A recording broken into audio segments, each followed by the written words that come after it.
Hello everyone, I welcome you all to the YouTube channel of Biology Academy by Chem Academy. So today in this session we are going to discuss here chemistry questions of your life sciences exam in the GATE 2021. ठीक है, GATE 2021 की जो chemistry के questions हैं life sciences वाले exam में हम उनको डिस्कस करेंगे यहाँ पे वन बाय वन. सो देखो पहला क्वेश्चन है the correct order of acidity of the following compounds. हमारे पास 3 कंपाउंड्स गिवन है, इनकी एसिडिटी का करेक्ट ऑर्डर पूछा है. ठीक है, तो देखो अगर हम पहले कंपाउंड की बात करेंगे, पहले कंपाउंड में एसिडिटी का ऑर्डर बता रहा है, मतलब H पॉजिटिव निकलने के बाद जितना स्टेबल हमारा कॉन्जुगेट बेस बचेगा, जितना स्टेबल बचेगा एसिडिटी भी उतनी ही ज्यादा होगी. अगर पहले वाले में से हम H पॉजिटिव निकाल देते हैं तो क्या बचेगा, हमारा ये वाला नाइम बचेगा. ठीक है, ये क्या है 4 पाई इलेक्ट्रॉन स्पीसीज, तो ये एंटी एरोमेटिक होगा नेचर में. अगर मैं सेकंड वाले की बात करूं, सेकंड वाले में क्या होगा, H पॉजिटिव के रिलीज होने के बाद ये क्या बन गया, एक 6 पाई इलेक्ट्रॉन सिस्टम. क्या बन गया, 6 pi electron system.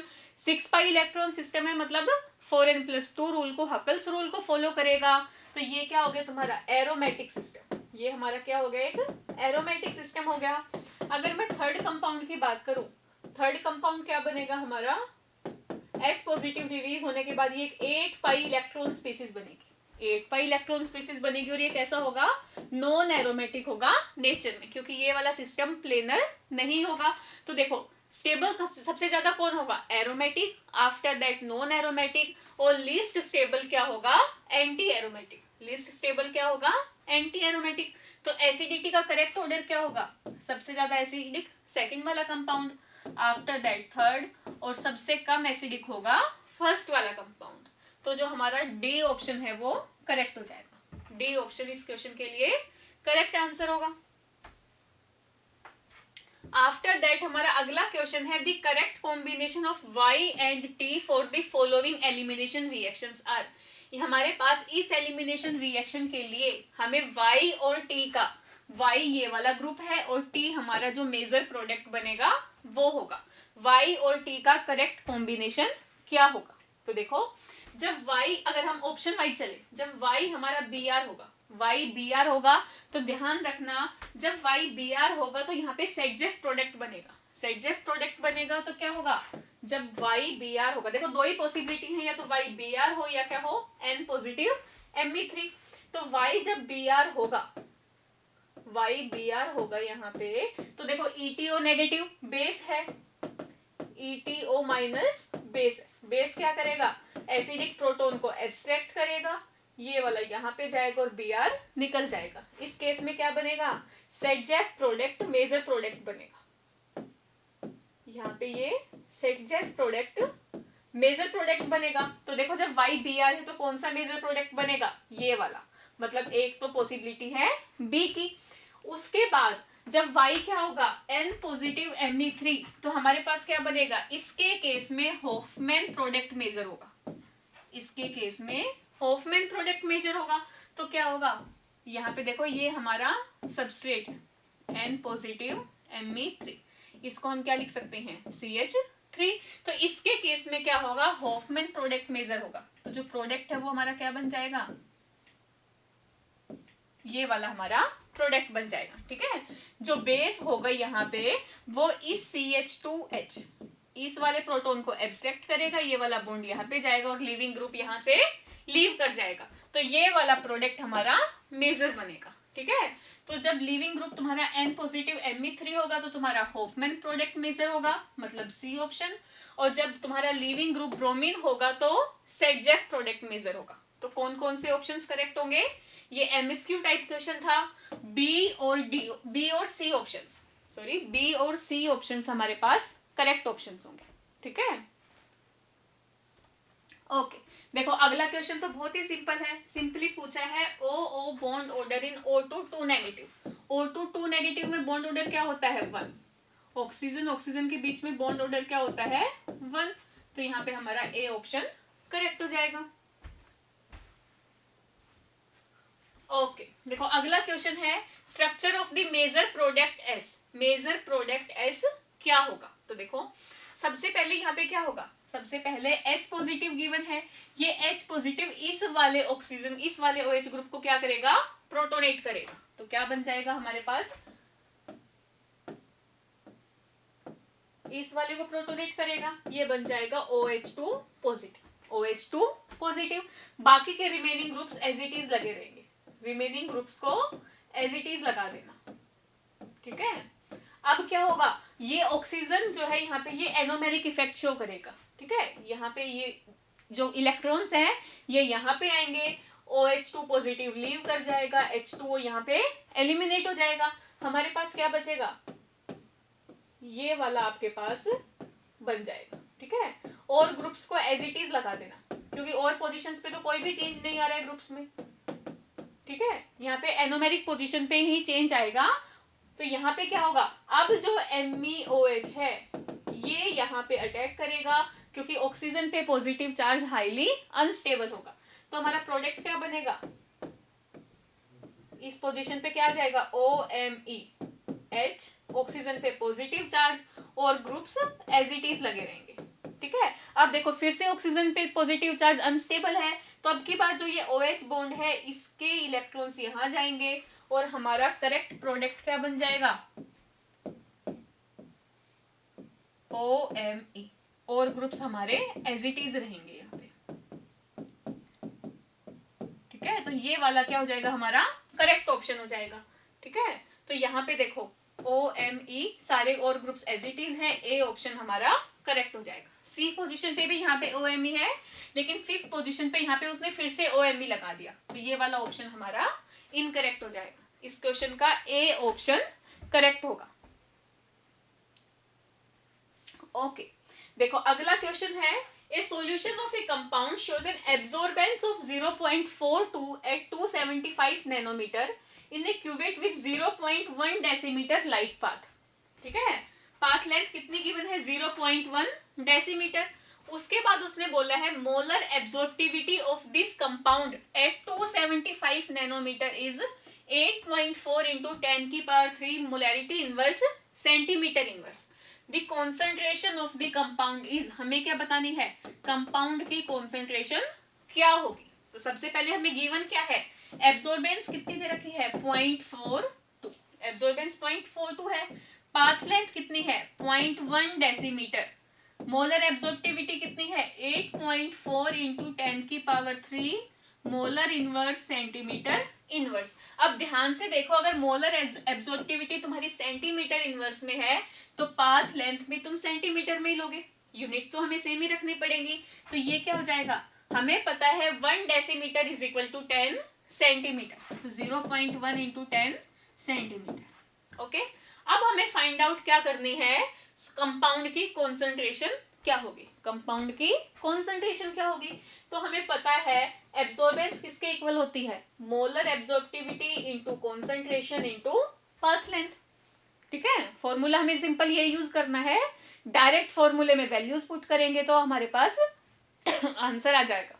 Molar absorptivity कितनी है, 0.42, सॉरी एब्जॉर्बेंस कितनी है, 0.42, मोलर एब्जॉर्प्टिविटी 8.4 इंटू 10 की पावर 3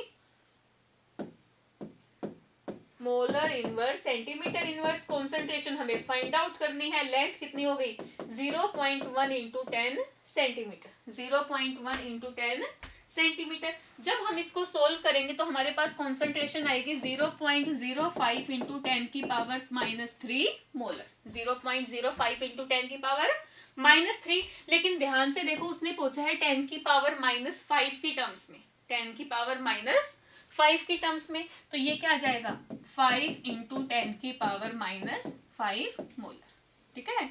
इसको जब तुम कंपेयर करोगे तो इस क्वेश्चन का करेक्ट आंसर क्या आ जाएगा, 5। करेक्ट आंसर क्या आ जाएगा, 5, क्योंकि 10 की पावर -5 तो उसने ऑलरेडी दिया है, तुम्हें सिर्फ यहाँ पे ये स्पेस फिल करना था, ठीक है। सिंपल एब्जॉर्बेंस का फॉर्मूला यूज करना है और कुछ भी नहीं है इस क्वेश्चन में। अगला क्वेश्चन है ज्योमेट्री ऑफ द FeCO का होल 5, FeCO का होल 5 की ज्योमेट्री क्या होगी। तो ये तो बहुत ही सिंपल है, क्या कौन सी इसकी ज्योमेट्री क्या होती है, TBP, ट्राइगोनल बाइपिरामिडल। कैसा होगा इसका स्ट्रक्चर,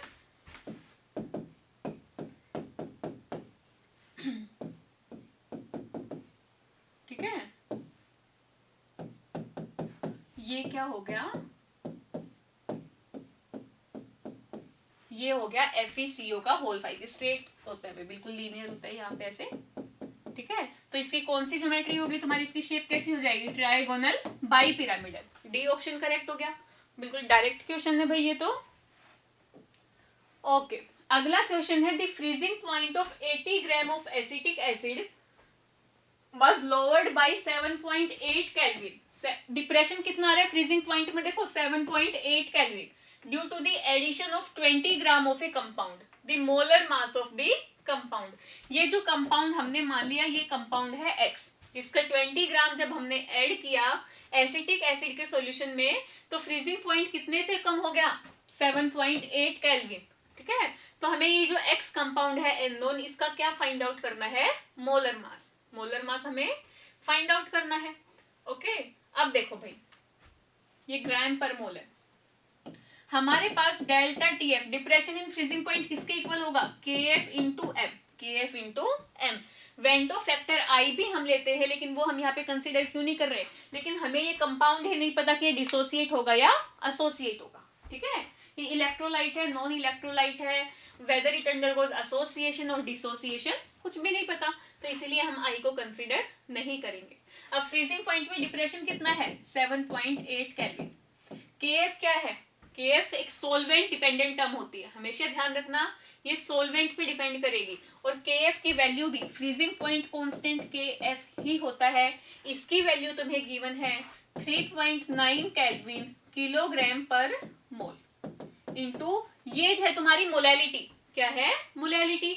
तो मोलैलिटी क्या होती है, मोलैलिटी क्या होती है, moles of the solute, molality क्या होगी, number of moles of the solute divide by mass of solvent, mass of solvent in KG, in KG. अगर यहाँ पे तुम सॉल्वेंट का मास ग्राम में लेते हो तो ऊपर क्या हो जाएगा, 1000 से मल्टीप्लाई हो जाएगा, सिंपल है।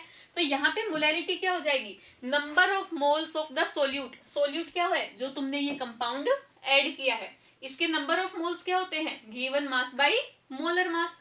तो इसका मास क्या है, 20 ग्राम, मोलर मास हमने मान लिया इसका m, क्योंकि इस कंपाउंड का ही मोलर मास हमें यहाँ पे फाइंड आउट करना है।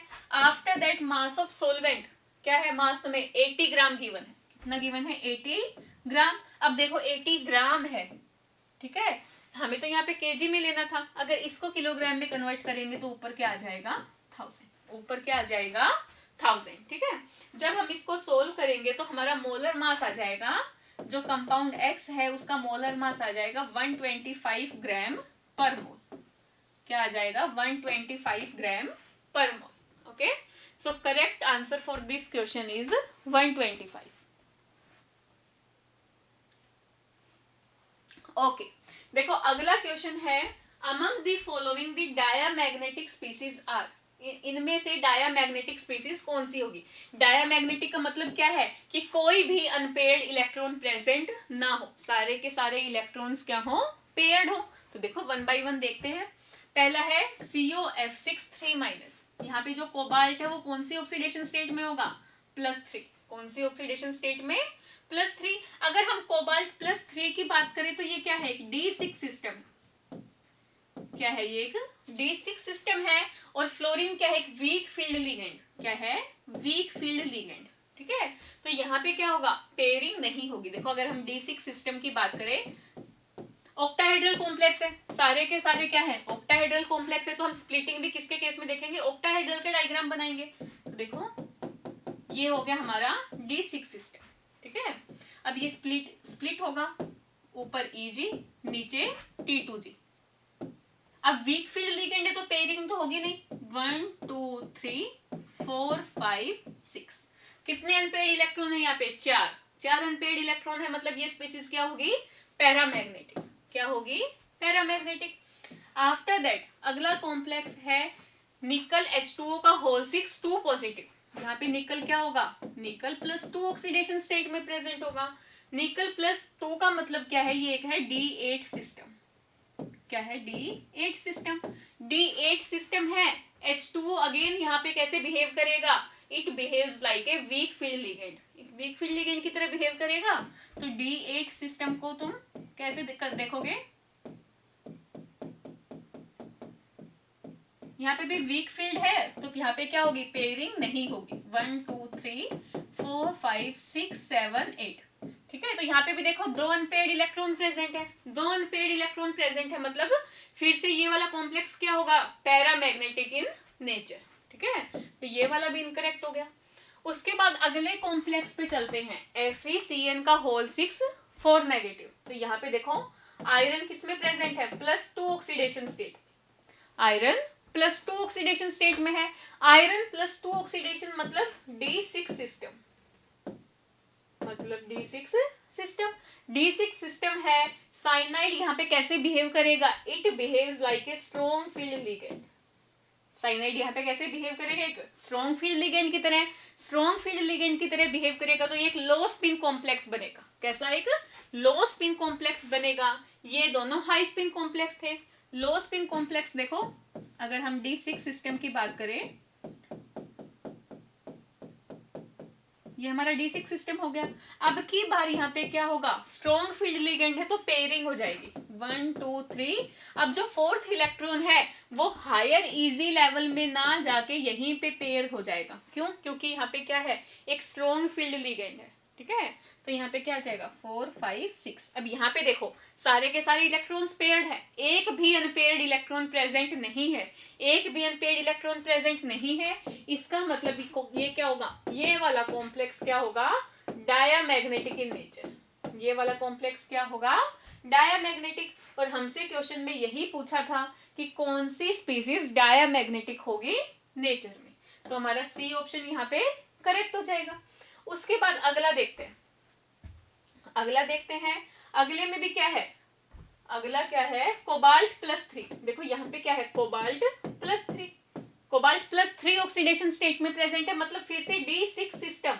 लेकिन ये मत देखना इसकी तरह इसको बिहेव मत कराना, क्योंकि यहाँ पे क्या है, फ्लोरीन वीक फील्ड लिगेंड की तरह बिहेव कर रहा है, लेकिन कोबाल्ट +3 ऑक्सीडेशन स्टेट में प्रेजेंट है। तो अमोनिया यहाँ पे एक स्ट्रॉन्ग फील्ड लिगेंड की तरह बिहेव करेगा, स्ट्रॉन्ग फील्ड लिगेंड की तरह बिहेव करेगा, मतलब ये भी एक लो स्पिन कॉम्प्लेक्स बनेगा और बिल्कुल सेम ऐसा ही केस हो जाएगा, बिल्कुल सेम ऐसा ही केस हो जाएगा।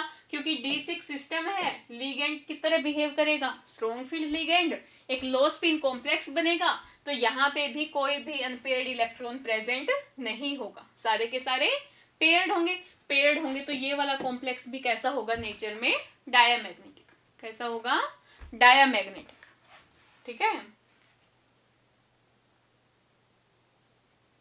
ओके, अगला क्वेश्चन है, the time taken by a first order reaction to reach 90% completion is 20 second. एक फर्स्ट ऑर्डर रिएक्शन है वो 20 सेकेंड में 90% कंप्लीट हो रही है, ठीक है। The time taken for the reaction to reach 50% completion, उस रिएक्शन को 50% कंप्लीट होने के लिए, मतलब जब वो रिएक्टेंट आधा रिएक्ट कर जाएगा तो कितना टाइम लगेगा, कितना टाइम लगेगा। तो सबसे पहले देखो उसने क्या बोला है, टू रीच 90% कंप्लीशन। 90% कंप्लीशन का मतलब है रिएक्शन 90% कंप्लीट हो गई। स्टार्टिंग में जो हमारा रिएक्टेंट A0 था, जो स्टार्टिंग में इनिशियल कंसंट्रेशन रिएक्टेंट की A0 थी, इसमें से 90% रिएक्ट कर गया, बचेगा कितना, बचेगा कितना 10%। 90% तो इसका रिएक्ट कर गया, तो अभी बचेगा कितना 10%। और ये ए हमारा क्या बताता है, concentration left at any time T. एक टाइम टी पे कितनी कॉन्सेंट्रेशन बची हुई है, और हम किस टाइम पे बात कर रहे हैं, 20 सेकेंड पे, क्योंकि 20 सेकेंड पे 90% रिएक्ट कर गया, कितना बचा है 10। फर्स्ट ऑर्डर काइनेटिक्स है तो फॉर्मूला क्या यूज करेंगे, A is equal to A0 e की पावर माइनस KT। K क्या होता है, रेट कांस्टेंट, A होती है हमारी concentration left at any time T। तो कितनी कॉन्सेंट्रेशन बची है इस 20 सेकंड पे, 10% ऑफ A0। 10% ऑफ A0 का मतलब क्या हुआ, 0.1 A0। 10% को हम 0.1 लिख सकते हैं, क्या लिख सकते हैं इसको, 10/100 A0। तो ये क्या बनेगा 0.1 A0, that is equal to A0 e की power minus K। Rate constant हमें पता नहीं है, टाइम क्या है 20 सेकेंड। यहाँ से A0 कैंसिल आउट हो जाएगा, क्या बचा 0.1 इज इक्वल टू ई की पावर माइनस 20 के, ई की पावर माइनस 20 के। यहाँ पे क्या है, बेस एक्सपोनेंट है, तो दोनों साइड ln ले लेंगे, ln 0.1 इज इक्वल टू -20 के, ln 0.1 इज इक्वल टू -20 के। तो यहाँ से जब तुम सोल्व करोगे तो k की क्या वैल्यू आ जाएगी, 0.115, k की वैल्यू आ जाएगी 0.115, ठीक है। k की वैल्यू 0.115, ये तो आ गई तुम्हारा रेट कांस्टेंट, ये क्या आ गया, रेट कांस्टेंट। अब उसने क्या पूछा है, वो टाइम बताओ जब रिएक्शन 50% कंप्लीट हो जाएगी। तो ध्यान से देखो, थोड़ा सा दिमाग लगाओ, 50% कंप्लीशन का मतलब क्या हुआ कि आधा रिएक्टेंट रिएक्ट कर गया, आधा बचा है। तो वो टाइम जहां पे रिएक्टेंट की कॉन्सेंट्रेशन आधी बचे, कितनी बचे, इनिशियल वैल्यू से हाफ बचे और हाफ रिएक्ट कर जाए, इसी टाइम को हम क्या कहते हैं, हाफ लाइफ टाइम। इसी टाइम को हम क्या कहते हैं, हाफ लाइफ टाइम, जब आधा रिएक्टेंट रिएक्ट कर जाए और आधा बचे। तो फर्स्ट ऑर्डर रिएक्शन के लिए टी हाफ क्या होता है, 0.693 बाई रेट कांस्टेंट, ठीक है। तुम दोबारा इसी मेथड से कर सकते हो, टाइम तुम्हें निकालना है, के तुम निकाल चुके हो। अब की बार ए क्या हो जाएगा, 50% रिएक्ट कर गया तो कितना बचेगा, 50%, मतलब 0.5 ए नोट। तो इससे भी तुम टाइम निकाल सकते हो, लेकिन वो बहुत लेंथी प्रोसीजर है। सीधा तुम्हें पता है 50% कंप्लीशन पूछा है, मतलब वो हाफ लाइफ की बात कर रहे हैं। हाफ लाइफ मतलब T half is equal to 0.693 by K. लेकिन ये हमेशा यूज मत करना, ये फॉर्मूला सिर्फ किसके केस में होता है, हाफ लाइफ का, फर्स्ट ऑर्डर के केस में, ठीक है। तो टी हाफ कितना आ जाएगा, 0.693 बाई रेट कांस्टेंट हम निकाल चुके हैं, दैट इज इक्वल टू 0.115। जब सोल्व करोगे तो क्या आएगा, 6 पॉइंट समथिंग आएगा, लेकिन उसने पूछा है round of the closest integer, तो तुम्हारा आंसर क्या आ जाएगा, 6 सेकेंड्स। करेक्ट आंसर क्या आ जाएगा तुम्हारा, 6 सेकेंड, ठीक है। ये हमारा क्या हो जाएगा, करेक्ट आंसर हो जाएगा।